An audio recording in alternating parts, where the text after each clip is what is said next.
Yes, nkulamusizaako nnyo yonna gy'osinza obba ng'otuwuliza bali kwekumira ku mayengo gano. Akati nno ekiri mu diaspora mu ggwanga erya Amerika, omukulembeze w'ekibiina kino ekya National Unity Platform, jjukira nti wiiki eno yonna yonna abadde ajja atalagga eggwanga erya Amerika. Era ebitundu byonna byonna ebiri mu savings mwebalekula omulimu gw'amaanyi okwaniriza omukulembeze w'ekibiina kino ekya National Unity Platform saako ne maama w'eggwanga Itungo. Mwebale bbaaniriza nnyo, mwebale balaga ssanyu, mwebale balaga essanyu ery'ensuso. Jjukira nti nno ekigendererwa ekiri mu kutuwalinga mu Amerika ensonga eri ku fundraisation, okusonda ssente, ensimbi eziyinza okuyambako ekibiina kino ekya National Unity Platform okusobola okulaba nga baddukanya kampeyini zaabwe nga beerindirira akalulu ka 2026. Kyo nga ekibiina kya NRM jjukira kikozesa obuwumbi n'obuwumbi bwa ssente kye tuvuganya nakyo okusobola okulaba nga kimatiza abantu baakyo, kiteekamu ssente ezitenkanika ezitagambika okusobola okulaba nga bafunziza ddala ebibiina ebiri ku opposition. Ate ku guno omulundi okimanyi bulungi nti okuva ekibiina kya National Unity Platform ekyagaana okwegatta mu iPod okusobola okulaba nga ebibiina bituulira wamu byogerezeganye ne mukulembeze w'eggwanga Mwami Yoweri Kaguta Museveni, gavumenti yagaana okifacilitating oba okiwa obuyambi ssente ze balina okukozesa mu kampeyini. Jjukira wano ssemateeka kirambika bulungi nnyo gavumenti ebeerina okuprovidinga ssente ziyambeko ebibiina ebiri ku ludda olw'opposition olugivuganya okusobola okulaba nga baddukanya kampeyini zaabwe mu kalulu akaba kagenda okuba nga katujjira.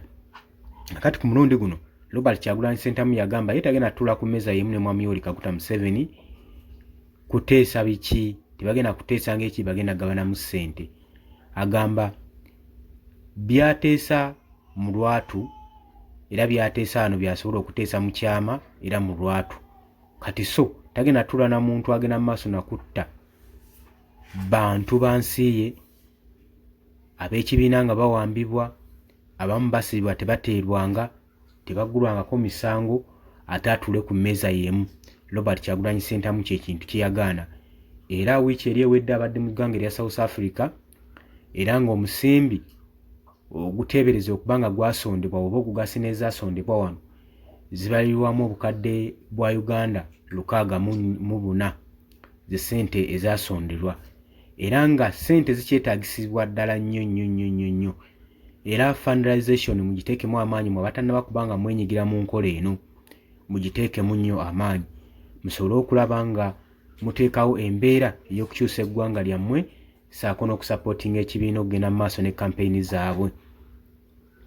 Kakati mu ggwanga erya Amerika, Robert Kyagulanyi Ssentamu ne Babi Itungo bagenda mu maaso n'okutalagga Amerika okusobola okulaba nga bakuŋŋaanya kasente kano akayinza okuba nga kabayambirako ddala nnyo okuba facilitatinga mu general campaigns eza 2026. Kino nno gavumenti ekigisanyusa wadde n'omulundi n'ogumu olw'ensonga nti nno baali tebasuubira nti nno mu diaspora wasobola okuŋŋaanyizibwa ssente oba Robert Kyagulanyi bayinza omukkiririzaamu we bati ne batandika okusonda ssente zino eziyinza okuba nga zibayambako mu mbeera ng'eno. Kitegeeza nti nno gavumenti eba tesigazza obstacle n'emu gyeyinza kukwasiza ku Robert Kyagulanyi Ssentamu, baba basigazza enkizo emu yokka, kyekibiina oba kyekitongole ekya Electoral Commission ekikulibwa byabakama yokayokempi kyekibeesigazza gavumenti okulaba ng'ezanyisa okuwangula Robert Kyagulanyi Ssentamu mu kalulu aka 2026 kagenda okujja. Nga woowakiraba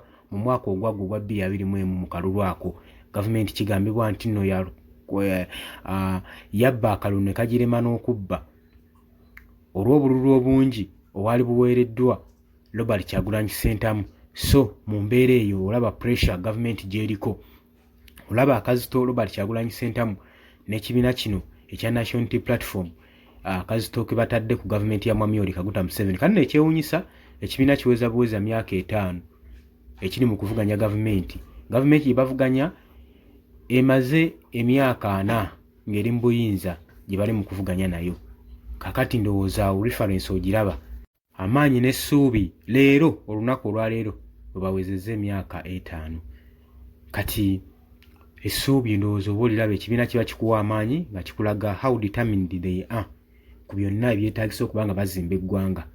Oli ku UG Updates TV nyongera okujjukiza gwe tannatweyungako kirira wansi waliwo ekigambo subscribe kikoneko obeere ng'otweyungako. Abali mu diaspora mbatumiddeko nnyo tujja kuba nga tukomawo mwebale kwekumira ku mayengo ga UG Updates TV.